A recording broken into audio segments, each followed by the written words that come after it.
ये हम सब जानते हैं कि शिक्षा पर सभी का हक है, लेकिन पढ़ाई के लिए भी यदि जद्दोजहद करनी पड़े तो फिर सिस्टम पर सवाल उठते हैं। छत्तीसगढ़ के जांजगीर चांपा में 1 साल पहले कॉलेज बना दिया गया। इस कॉलेज में 400 से ज़्यादा छात्र छात्राएं पढ़ाई भी कर रहे हैं, लेकिन बिल्डिंग आज तक नहीं बन पाई और स्टूडेंट्स को एक सरकारी स्कूल में बैठकर पढ़ना पड़ रहा है। कैसे हो रही होगी स्कूल में कॉलेज की पढ़ाई, देखिए हमारी इस रिपोर्ट में।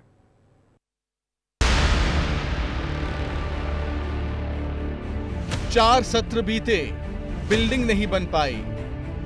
स्कूल में हो रही कॉलेज की पढ़ाई, कब होगी मजबूर छात्रों की सुनवाई।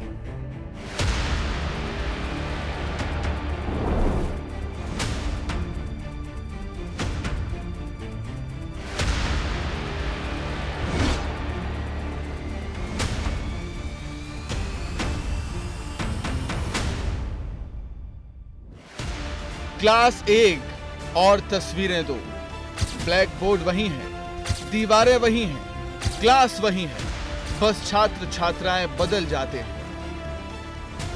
व्हाइट और ब्लैक ड्रेस में नजर आने वाले स्टूडेंट कॉलेज के हैं, तो रेड और व्हाइट ड्रेस में पढ़ रही छात्राएं स्कूल की। अब आप समझ गए होंगे कि बिल्डिंग तो एक है, लेकिन स्कूल और कॉलेज की पढ़ाई एक साथ हो रही है।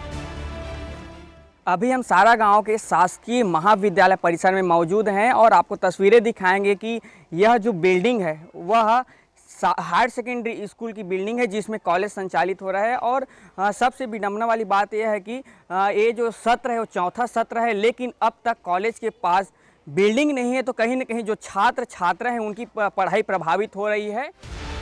जी हाँ, जांजगीर चांपा के सारागांव में नवीन कॉलेज तो बना दिया गया, लेकिन 4 सत्र बीतने के बाद भी कॉलेज को बिल्डिंग नहीं मिल पाई। जुगाड़ से ही कॉलेज चल रहा है और जुगाड़ से ही छात्रों की पढ़ाई हो रही है। ये college government girls higher secondary school में ही चल रहा है, जहां एक पाली में स्कूल की पढ़ाई कराई जाती है तो दूसरी पाली में कॉलेज के छात्र पढ़ते हैं। आप समझ सकते हैं कि क्या परेशानियां होती होंगी और कैसे पढ़ाई होती होगी। 400 छात्र छात्राओं का भविष्य दांव पर लगा हुआ है। गर्ल्स स्कूल में ही कॉलेज की पढ़ाई हो रही है। सुबह 7:30 से 11:30 तक पढ़ाई होती है। सुबह 11:30 बजे के बाद स्कूल लगता है। जल्दी जल्दी खत्म करानी होती है पढ़ाई। छात्रों को पढ़ाई के लिए वक्त नहीं मिल रहा। कभी कभी सभी छात्रों को एक साथ बैठाया जाता है। परेशानी सिर्फ इतनी ही नहीं, बिल्डिंग न होने से पीजी पाठ्यक्रम की स्वीकृति भी नहीं मिल पाई, जिसके चलते छात्रों को आगे पढ़ाई में दिक्कत हो रही है। जो सक्षम है वो आगे पढ़ लेते हैं, लेकिन कई बच्चों की पढ़ाई छूट जाती है। छात्रों का कहना है कि जल्द से जल्द उन्हें कॉलेज की बिल्डिंग मिलनी चाहिए। यहाँ बिल्डिंग ना होने पर हमें बहुत अधिक समस्या हो रही है। यहाँ बिल्डिंग नहीं होने के कारण जो हमारी पढ़ाई है वो कम स्तर पर हो रही है और जो छात्र छात्राएं निकल चुके हैं कॉलेज से उनको पढ़ने में दिक्कत हो रही है। जो सक्षम थे वो तो बाहर जाके पढ़ रहे हैं, लेकिन जो सक्षम नहीं है वो यही रुक जा रहे हैं या किसी काम में लग जा रहे हैं, जिससे उनकी पढ़ाई में नुकसान हो रही है। हमारी खुद की बिल्डिंग ना होने से हमें बहुत सारी परेशानियाँ होती है, जैसे कि क्लास में कमी है। ऐसा होता है कि कभी कभी हमारे क्लास में दूसरे क्लास के स्टूडेंट को बैठाया जाता है, जिसके कारण हम बाहर में बैठते हैं और हमारा समय भी ठीक नहीं है। हमारे कॉलेज के बाद विद्यालय लगता है, जिससे हमारे कई ऐसी गतिविधियां जो पूर्ण रूप से हो नहीं रहा है।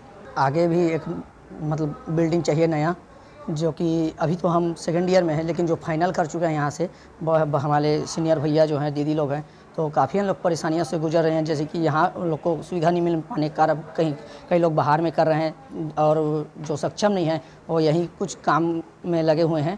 तो कहना चाहते हैं कि आगे हम लोग को और शिक्षा प्राप्त करने के लिए एक नई बिल्डिंग की आवश्यकता है। और ये हालात विधानसभा में नेता प्रतिपक्ष डॉक्टर चरणदास महंत के गृहग्राम के हैं। कांग्रेस सरकार के समय कॉलेज की शुरुआत हुई थी। 17 दिसंबर 2021 को कॉलेज की घोषणा हुई। तत्कालीन विधानसभा अध्यक्ष चरणदास महंत ने घोषणा की। इस कॉलेज में लगभग 400 स्टूडेंट हैं और कहीं न कहीं एक विडंबना वाली बात ये भी है कि यहाँ पीजी की क्लासेस नहीं है, तो कहीं न कहीं जो स्टूडेंट पीजी करना चाहते हैं उनकी पढ़ाई छूट रही है। और अब इस मसले को लेकर के अधिकारी क्या कहते हैं, देखने वाली बात होगी। जब हमने अधिकारियों से चर्चा की तो उन्होंने अपनी मजबूरियां गिनाई। कहा कि कोशिश कर रहे हैं जल्द ही नई बिल्डिंग मिले, लेकिन ये तभी संभव है जब शासन स्तर से इसके लिए राशि जारी हो। जैसा कि हमको पता है कि जो JDM स्कूल है हमारा सारा गांव में, वहाँ पे जो नवीन हमारा जो कॉलेज संचालित हुआ है 4 वर्ष पूर्व उसकी घोषणा की गई थी। उसके पश्चात वहीं पे उसका संचालन हो रहा है। स्कूल और दोनों का संचालन 2 पालियों में किया जा रहा है। चूँकि जो हमारा कॉलेज है सारा गाँव का, उसको जमीन आवंटित हो चुका है, परंतु उसका जो मांग पत्र है वो भेजा गया था, परंतु किसी कारणवश वो स्वीकृत नहीं हो पाया है। स्वीकृति होने की दशा में उनकी जो भवन है वो बनाया जाएगा और वहाँ पे उसका संचालन किया जाएगा। उम्मीद है अब प्रशासन और शासन के जिम्मेदार इन छात्रों की सुध लेंगे, क्योंकि ये 400 से ज्यादा छात्र छात्राओं के भविष्य का सवाल है। आप खुद ही सोचिए कि आखिर कॉलेज के छात्र स्कूल में कैसे पढ़ाई करेंगे। क्या उनको स्कूल में वो संसाधन मिल रहे होंगे जो एक कॉलेज के छात्रों को मिलने चाहिए? विस्तार न्यूज के लिए प्रकाश साहू की रिपोर्ट। हालांकि सवाल यह है कि जब कॉलेज बना दिया गया तो फिर बिल्डिंग के लिए कोशिश क्यों नहीं की गई? 4 साल का वक्त कम नहीं होता, लेकिन अभी तक बिल्डिंग मंजूर तक नहीं हुई है, जो बताता है कि जिम्मेदारों को छात्रों के भविष्य से शायद कोई सरोकार नहीं है। यही वजह है कि सैकड़ों छात्रों का भविष्य अधर में लटका हुआ है।